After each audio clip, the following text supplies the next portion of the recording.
This is Robert again at robertgardnerwellness.com.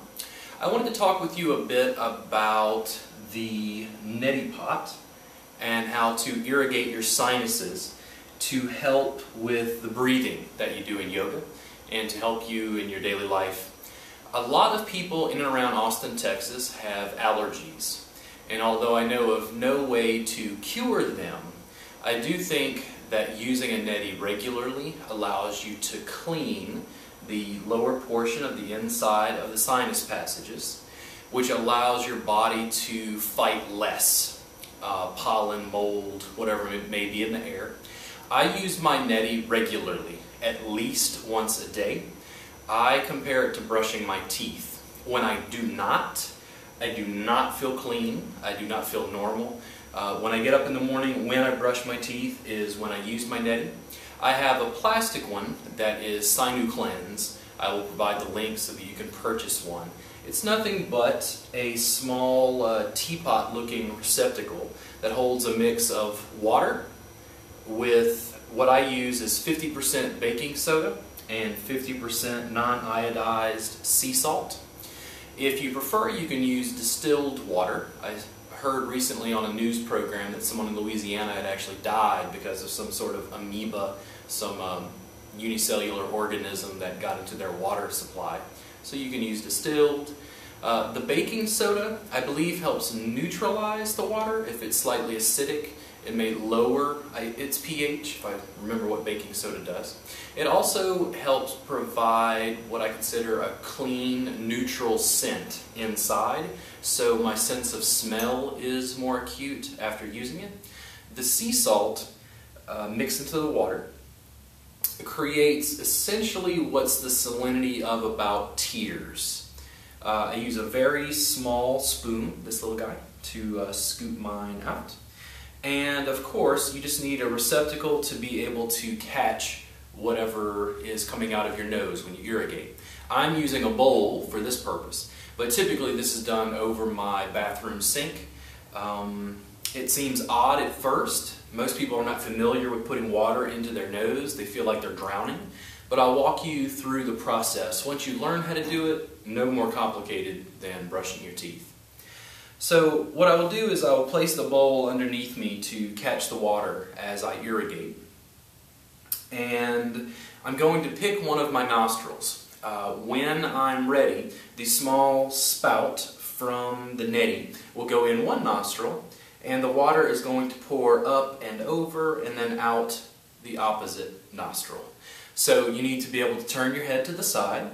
The other thing I have people do is you breathe through your mouth, comfortably, calmly, to allow the air to go through. Of course, if you try to breathe through your nose, you're going to suck some of the water back into your throat. You may gag just a little bit.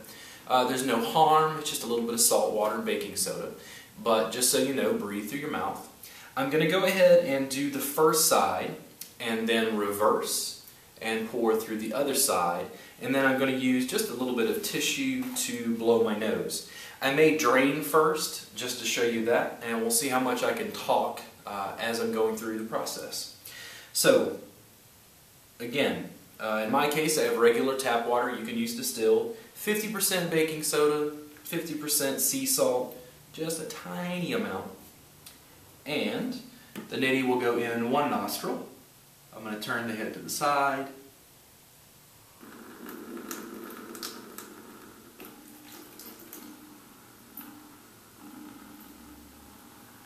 And you can allow that to drain. If you want, you can gently blow the nose that way, then switch sides.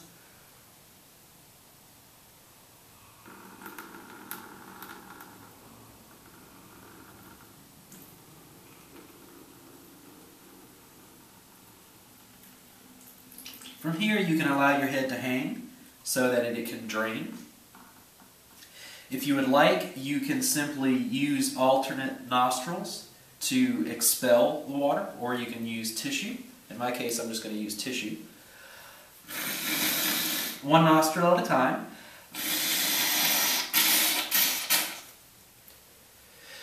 If you blow into both nostrils, you are likely to maybe flush some of the water back towards your eustachian tubes. I've heard some people say that it's not a very good idea. I would say play with it, and as long as it feels comfortable to you, it's fine.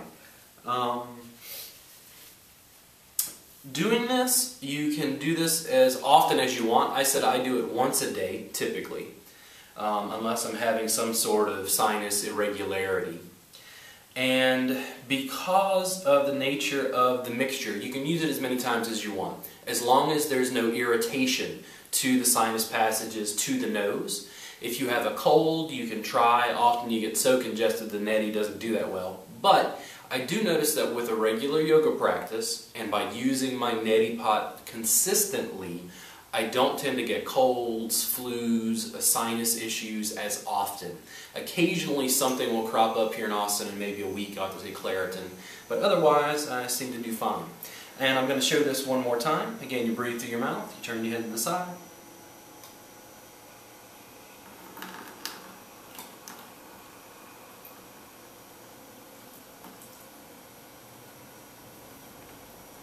And then I will switch once again. Fun at a party.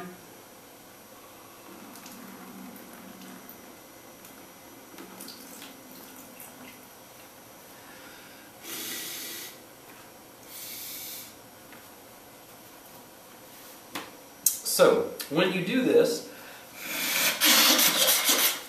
you are cleaning out your nose, you are cleaning out your sinuses. One of the benefits for your yoga practice is that you develop a greater sense of clarity about your breathing. And what I mean by that is you can feel the air in your nose circle around as it goes through the turbinates. So, as I'm sitting and breathing, because I have cleaned off that surface area, I've even hydrated it very lightly, I can feel the air as it goes through those passages. When you clean them and get used to cleaning them on a consistent basis, again, I feel dirty if I don't have a chance to neti. It's a wonderful thing to do even if you don't practice yoga. If you have regular allergies, try it. Let me know if it helps. I'll see you again soon on robertgardnerwellness.com.